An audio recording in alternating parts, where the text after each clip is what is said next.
Hi Air Signs, Gemini, Libra, and Aquarius. Welcome po sa ating channel at ito ang inyong Daily Gabay Tarot Reading for August 24, 2023.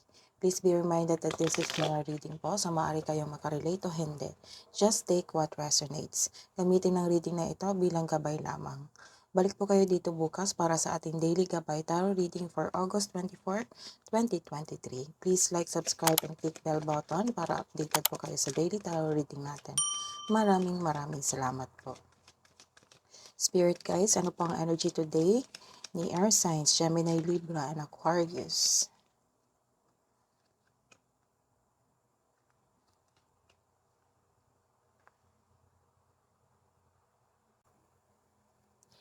Maraming mga tao na takot mag-isa. Baliktad naman sa iyo. Maglaan ka ng oras upang ikaw ay makapag-isip na mag-isa. Soul searching, ika nga. You can restore your energy by spending time with yourself. Para pagbalik mo, you will feel your energy restored.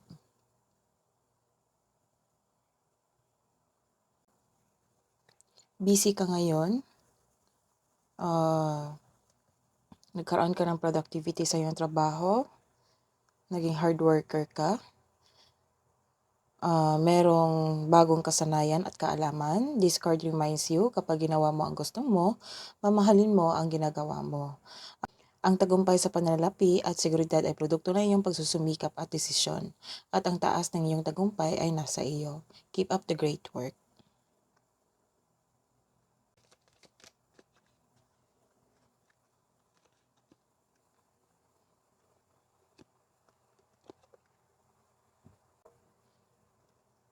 Mapagmahal ka at marunong sa buhay. Napagdaanan mo ang hirap sa buhay bago naging successful. Malaki ang tiwala ng mga taong sa iyong strength and skills. You are making tremendous progress in your career or nag-level up ka na sa iyong business.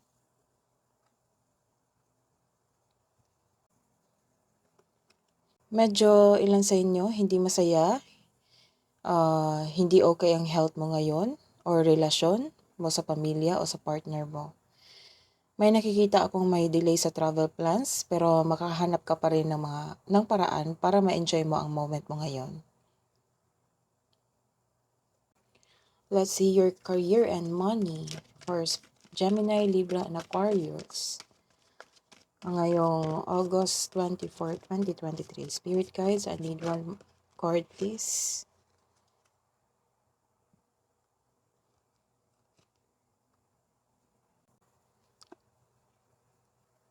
This card is waiting or nagkaroon ng sacrifice. Kung nag-aantay ka ng job opportunity or contract, there may be delays and frustration. Same thing sa kaperahan mo, yung inaantay mo na pera ay nagkakaroon ng delay. Sa kaperahan, huwag mag-desisyon agad na mag-invest o maggasta sa isang bagay. Wait until a clearer signal for action emerge. This is a disconnection from intuition. You are refusing to look within.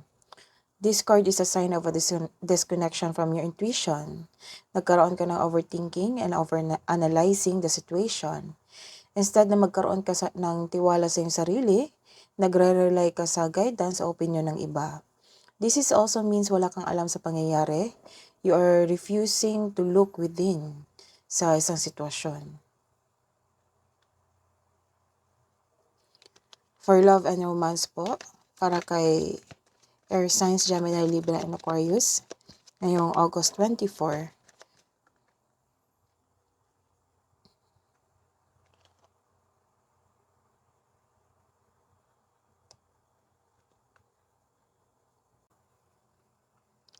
Sa buhay pag-ibig, love and romance, may namimit kang isang bagong maliligaw or bagong energy na isang arrogante or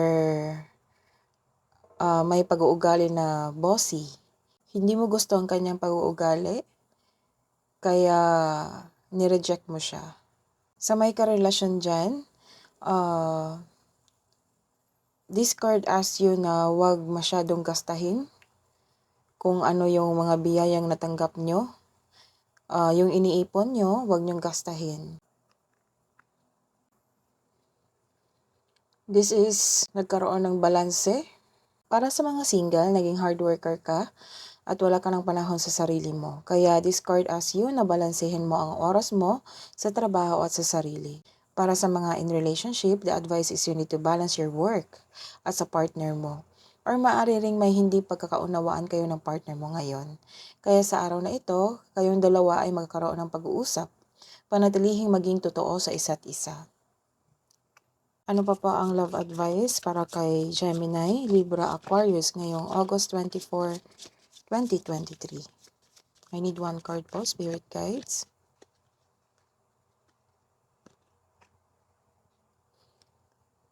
Only time will tell.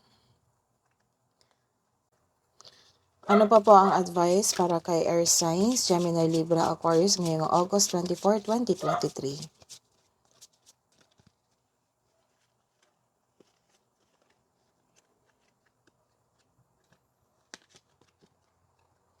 Emotions are running high.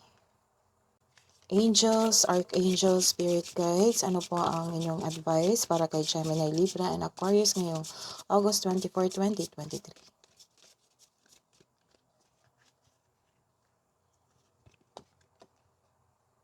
Nurture. Archangel Gabriel, as you nurture a child, you nurture your own inner child. Both activities are important for you right now. That is your reading today, Gemini, Libra, and Aquarius. Please like, subscribe, and click the bell button for notification para updated po kayo sa daily tarot reading natin. Maraming salamat po.